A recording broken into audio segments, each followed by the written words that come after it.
So the slides here have a slightly different definition of insert, which is actually a little bit buggy. It says if the key is less than or equal to the key that we have is less than or equal to the key that we have in the table, then we will insert it on the left. And that actually introduces a small bug that we can catch by testing. So how would we test this? Well,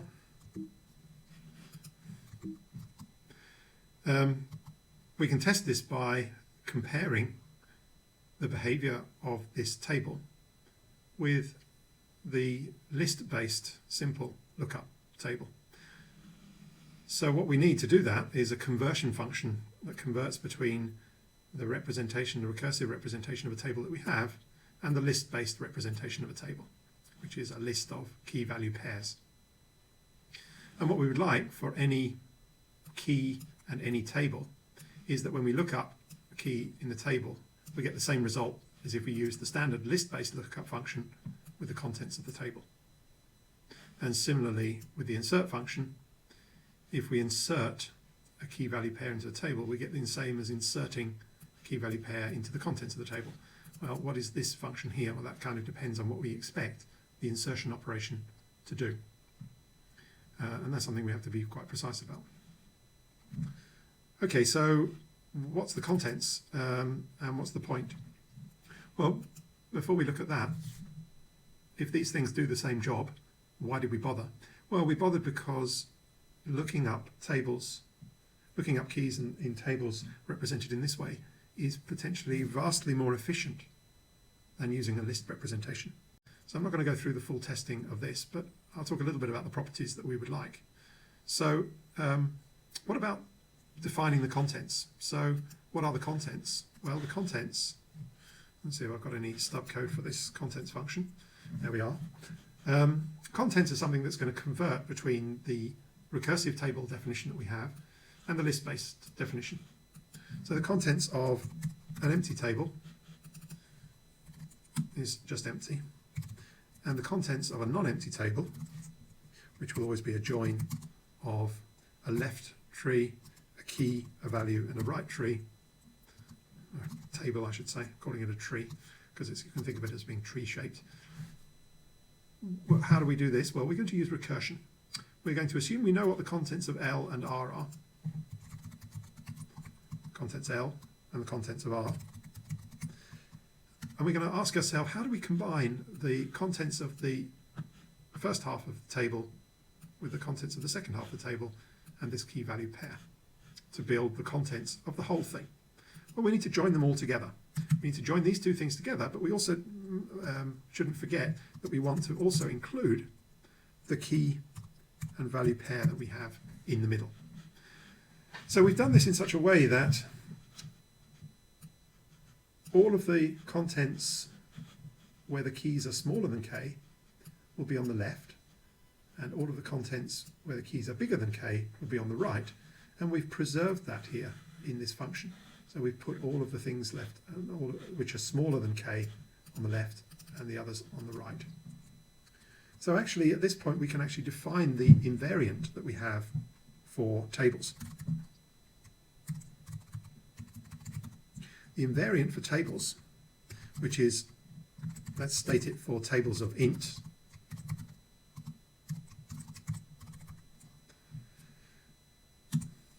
for the sake of quick check, is that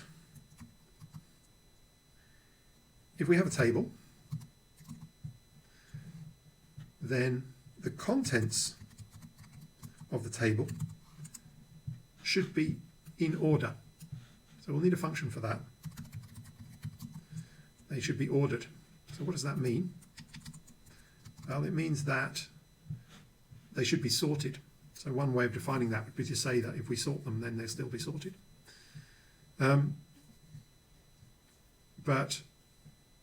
Let's define it in a slightly different way. Let's say that an ordered list, the empty list is always ordered.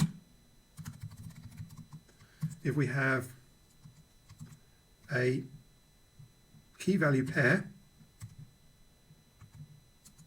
at the front of a list, key 1, v1, and another key value pair, key2, v2. So we have two elements at the front of the list. Then it should be the case that key 1 is less than key 2, and the rest is ordered. Well, actually that's not right, because what we require is not only is the rest ordered, but in fact all of this is ordered, because we need that this key should be less than the next key that appears in the table. So that's actually what we want to compare, we want to recurse on. We want to recurse on the rest of the table. And now we're missing one case, and that's the case when we only have one element. But actually the result for that should be the same as this case. So we can actually simplify this definition a little bit and say in all other cases, if you have 1 or 0 elements in the list, then you are in fact ordered. There's no way that a list with a single element in is not ordered. But that's one recursive way of defining the ordered function. So is that all the invariants? Well, there in fact there are some more, but in order for us to be able to do some quick checking, we need to generate some random tables. So what's a good way of doing that? Well, actually one useful way to do it is to work the other way around and actually start with tables in the list form and turn them into well-behaved, nice tables. So how do we do that? Well, let's do it recursively. The table corresponding to an empty list is just the empty table. A table corresponding to a non-empty list, which will have a key value pair at the beginning, and then the rest, let's call them key values, will be equal to the join of something. So what are we going to do? What are we going to put in this? How are we going to build this table? Well, the idea is that we will just take this key value pair and put them in the middle. So we'll have a key and a value. So then what we will do is we will take all the key value pairs which are small, where the key is smaller than this guy, and build a table for those and put them in the left. And take all the key value pairs from the rest where the key is bigger than k, and build a table for those in the right. So we're going to have two things. The smaller keys, which will be all the key prime, value prime. I don't really need to call them key prime and value prime, but it will avoid confusion if I use the same. If you reuse the name v, it'll be a bit confusing. All the key prime, value prime pairs, where do they come from? Well, they come from the rest of the list.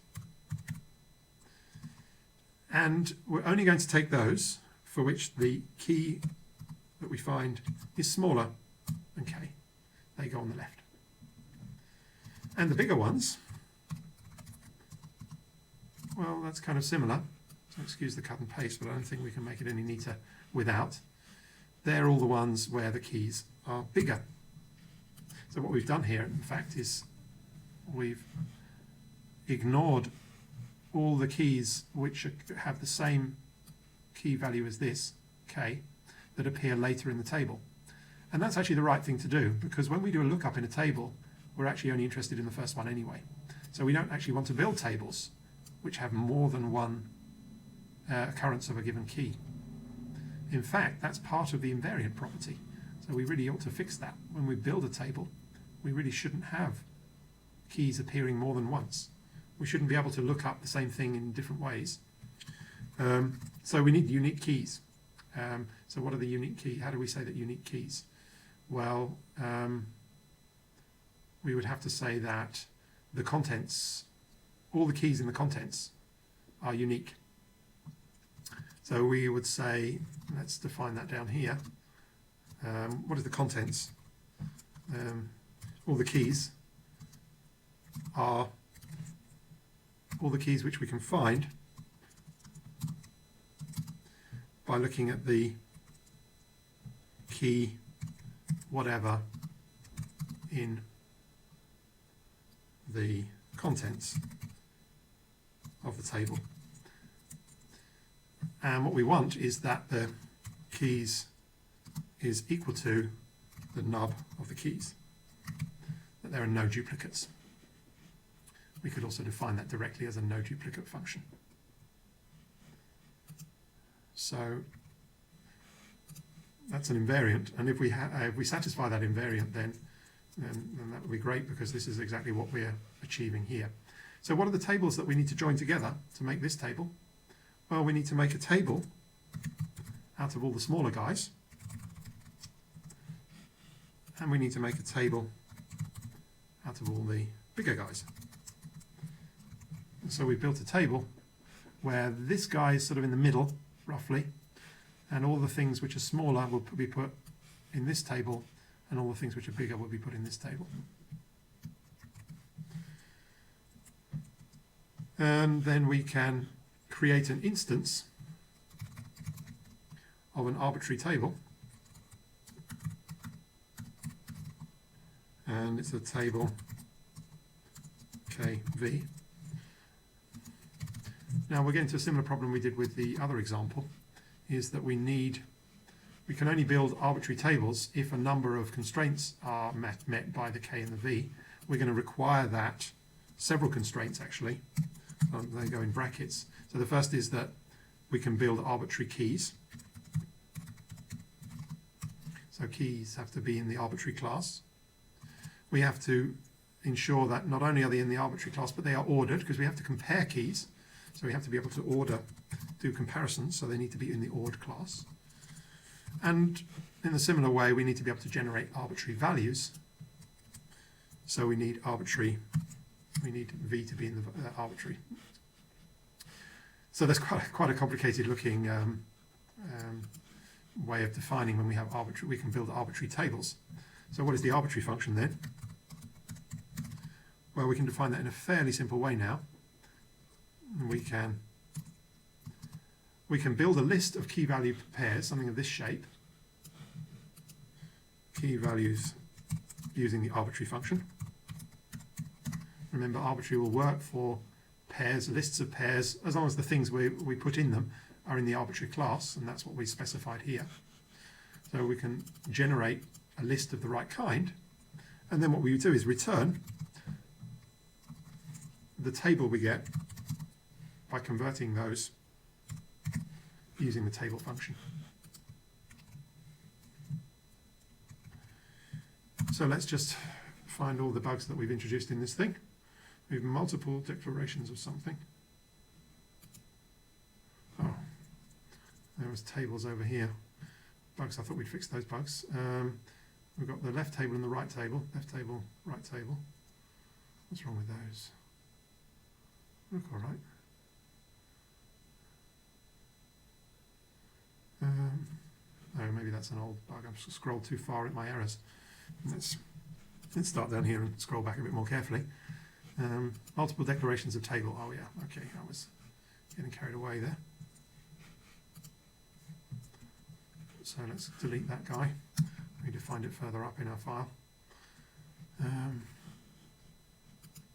What else have we got? Oh, that's it, I think. So if we reload again, we've still got some errors. Contents apply to too few arguments. Where were we? Oh yeah, the contents. Yeah, I just need to put.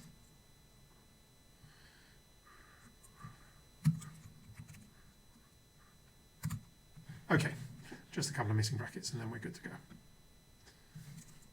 Okay, so what have we defined so far? We've defined an invariant for tables, and we defined a instance, so we can actually quick check to check that the generator that we have satisfies the property, and I think it should do. It's the invariant for table, which was called just invariant that seems to be good. Let's just verbose check that. Yeah, that looks nice. We're not getting any trivial testing. Oh dear, taking quite a while. So what else do we need to be able to do with a table? Well, we've done insertion, we've done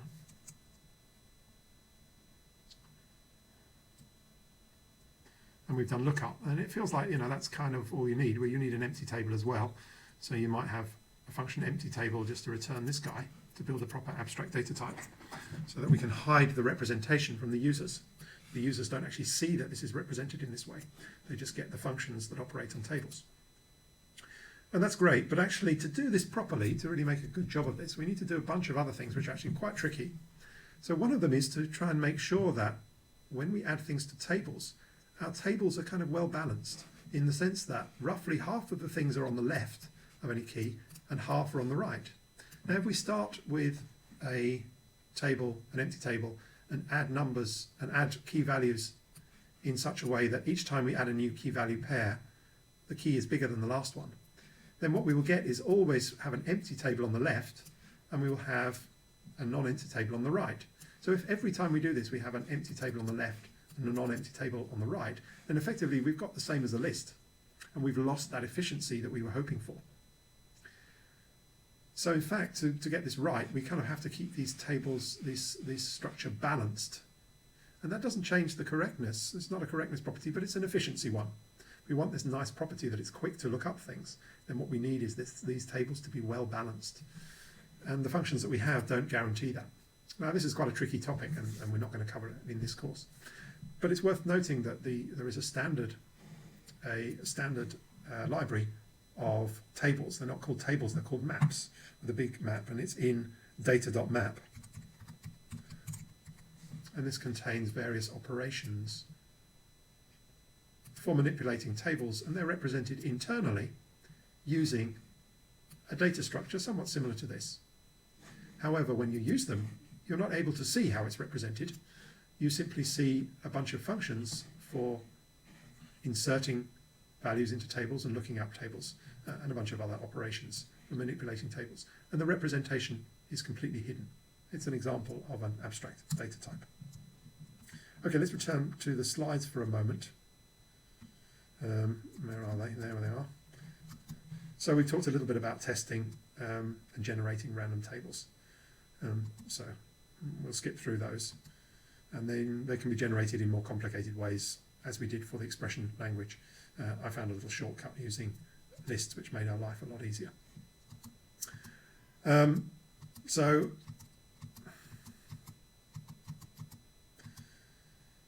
what I wanted to get to was that there's a standard module, data.map, containing advanced tree-based implementation, and you've had a flavour of what this might look like in this lecture, but the details are missing. So in summary, we can use recursive data types, as in this example, to store data in different ways.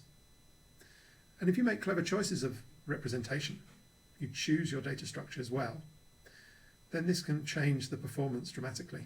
And this is an essential feature of the area of data structures and algorithms.